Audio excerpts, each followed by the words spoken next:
Hello, hello guys! Good morning, good evening, good afternoon! Welcome to my another vlog! Wow! A day in my life as a Kapampangan living here in Finland!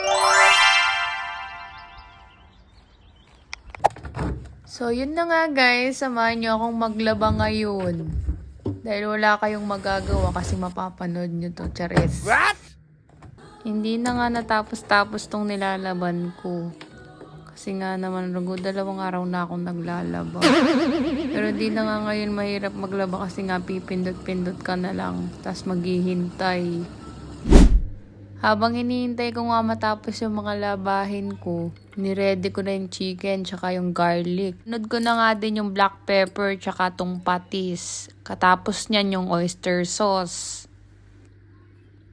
Ilagay ko na nga din tong toyo. Katapos sinunod ko na din tong UFC ketchup. Tapos nilagyan ko ng asukal. Siguro guys may idea na kayo kung anong niluluto ko ngayon. Katapos nga niyan, pinirito ko na. Tapos nag-ready ako ng ganyan no, yung Java rice. Alam niyo na kung anong ulam. Oo. For today's menu, ayan o, inasal with Java rice. Sarap. Yummy! Katapos nga namin kumain guys, nag-walk-in na ako. Yan o, maglakad na ako, lagu-lagu ko. Ken, no. Pag ganyan nga yung panahon guys, sobrang sarap maglakad. Yung sakto lang yung lamig, tapos dumadampi yung init ng araw. Ay, sobrang refreshing guys. At ayun na nga guys, after 29 minutes, nandito na naman ako dun sa may lake, dun sa pinuntahan ko nung first vlog ko. Sobrang sarap kasing magtambay dyan guys.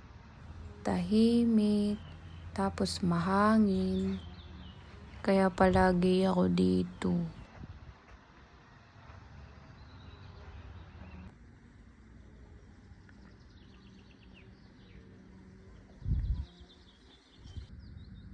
Katapos ko nga magstay ng isang oras dyan guys, pauwi na ako kasi mag-aalas 6 na din yan.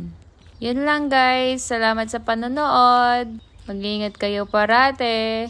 Please like and share. God bless. Mwah.